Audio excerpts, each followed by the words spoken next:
Hello and welcome to my channel. This is Kim, and today I am back with a video. I wanted to share with you some things that I'm studying about Vincent Van Gogh.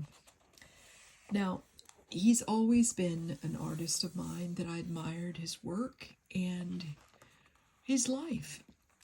He seemed to have a very difficult life. But one of the things I love about Vincent's paintings are, and this is one done between 1881, as I'm understanding, and 1883. But in this, if you'll look, I'm going to pull back, okay? And we're going to go forward. He puts layers and layers of paint. I mean, just incredible amounts of paint. And I was studying someone else who does palette knife painting, and he is a professor in a college that teaches painting and such.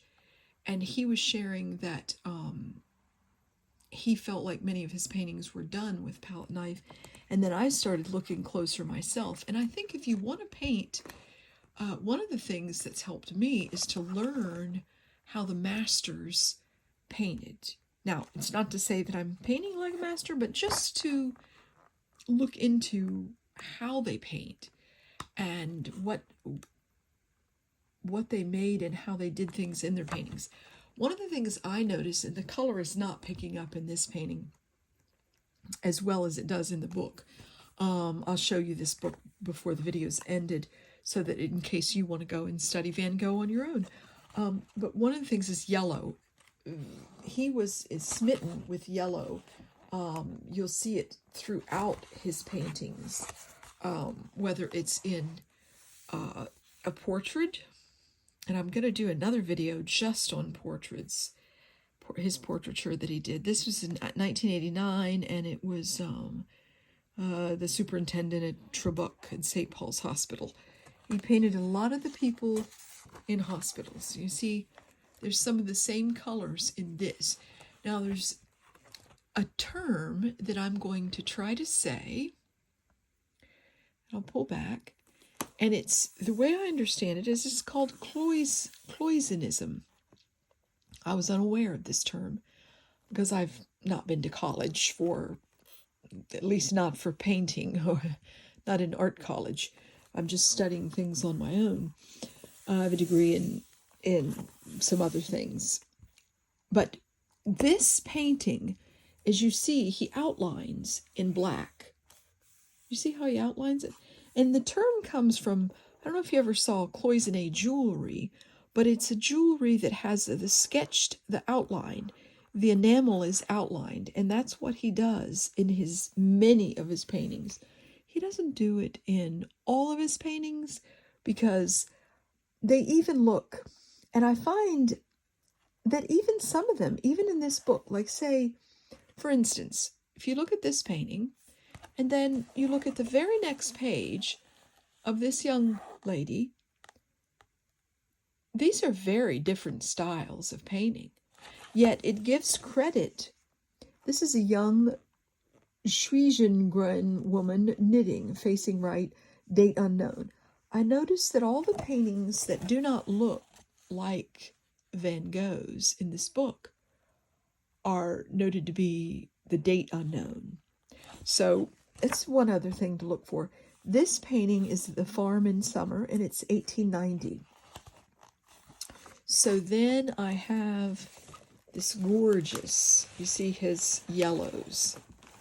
And you've probably seen a few of his paintings, if maybe you're not even a fan of his, but you know sunflowers, you know his sunflowers and the actual landscapes that he does, and really that he went to Arles, and he, you know, there's a lot of lighting there. These are the haystacks, and they say that this is a date unknown, but we know this is very much, I'm going to bring you in closer.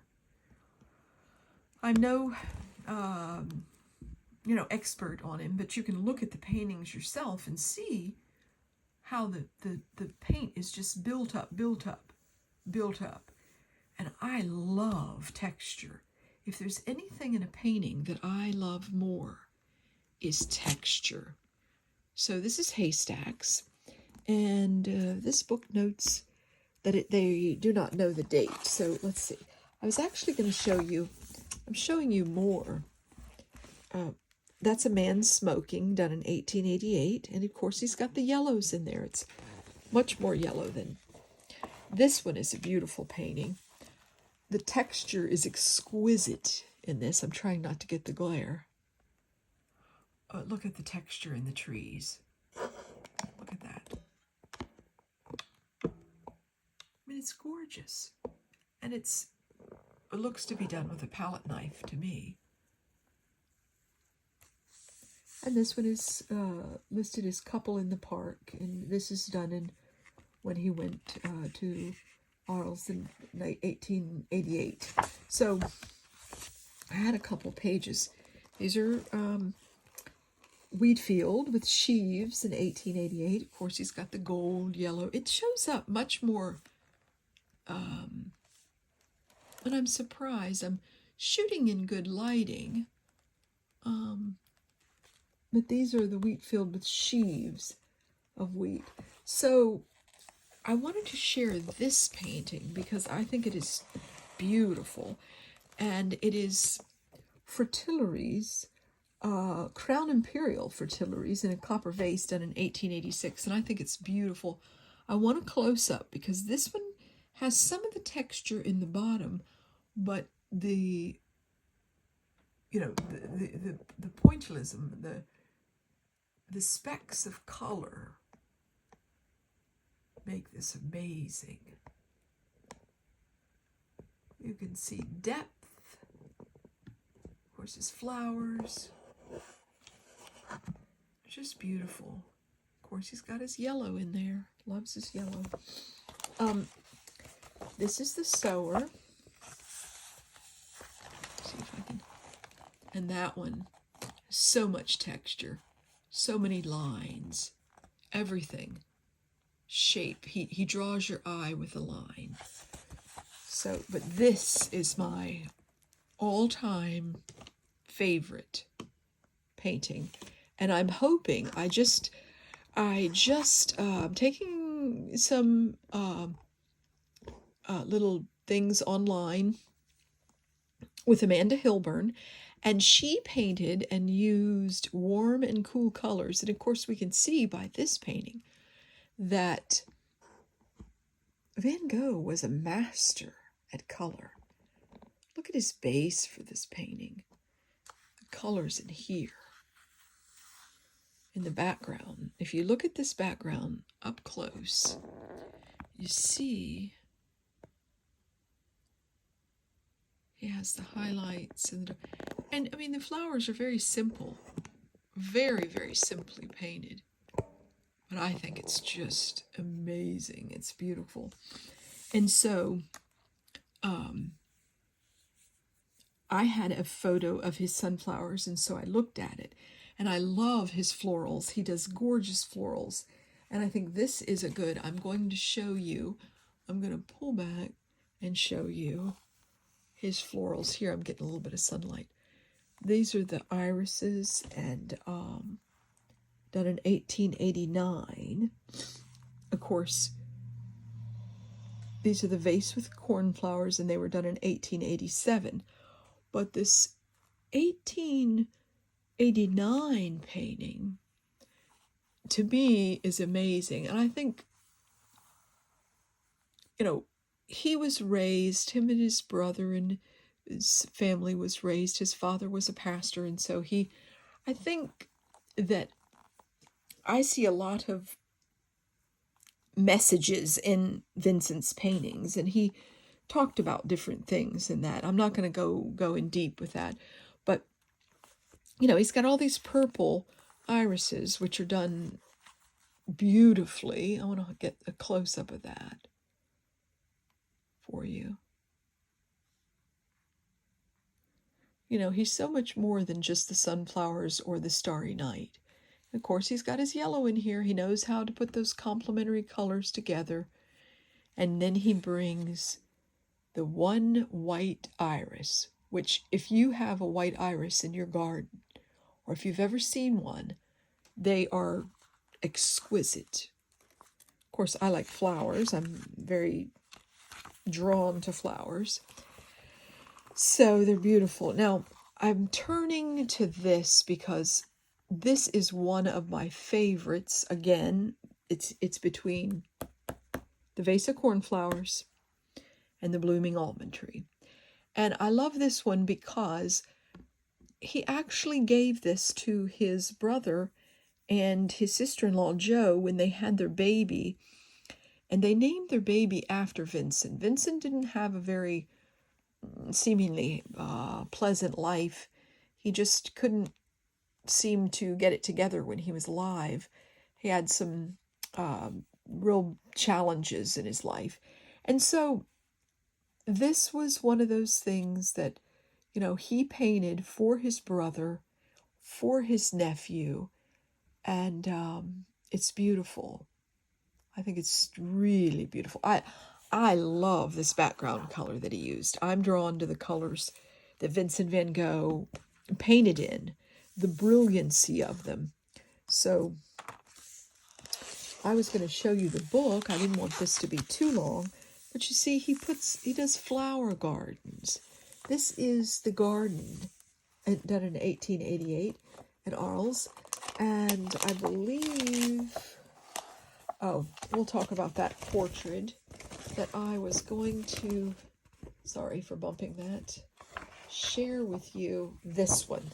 This is another one. Now you see, this is sort of in the summer or late fall. And then he has this, which is just exquisite, the way he does all of the pastels and the beautiful lavenders, trying to keep the glare off from it. This is just a beautiful painting. And this was painted later on too, between 1889 and 1890. So, you know, he was like 100 years before our time, and he actually was so ahead of his painting times. This is the books. This book's irises, and I didn't think they gave enough of the background of this painting. They just gave the foreground mostly. I'm going to try to get a close-up of that. And even here we see texture. Texture, texture. He uses texture. And, you know, it's like, what do you want to be known for your painting? How do you want to be known for what you paint? Is it perfectionism? You know, is it realism? Or is it, excuse my finger in front of there, or is it, you know, and then when we talk about color, he's got this other one for the exercise room. But I was, you know, again, I have a landscape with the yellows, and I skipped that tree. It was a close-up of this tree. But these two books, this one, the smaller book, is The Memoir of Vincent Van Gogh by Joanne Bengoff. Bonger, okay, she got remarried. So this is actually by that family, and there are family pictures in this book. I bought this book on, I want to say Amazon. I've had this book several years, but it's a really nice book, and it was not very expensive. Now this book, I have a third book, but I didn't bring it in. And this book is The Life and in Letters and Art. And this book is by Rosalind Ormiston. And so it has letters from his brother, Theo, back and forth, and him asking money, and that's just how the book cover is. But this one I bought, I'm sure I bought this one on Amazon. And then I have one that I only paid a few dollars for that I saw for sale for quite expensive. And I didn't bring it in. It's too much to put in front of the camera. But I hope you will look at his work more than just the Starry Night or, you know, different ones like that, or the sunflowers.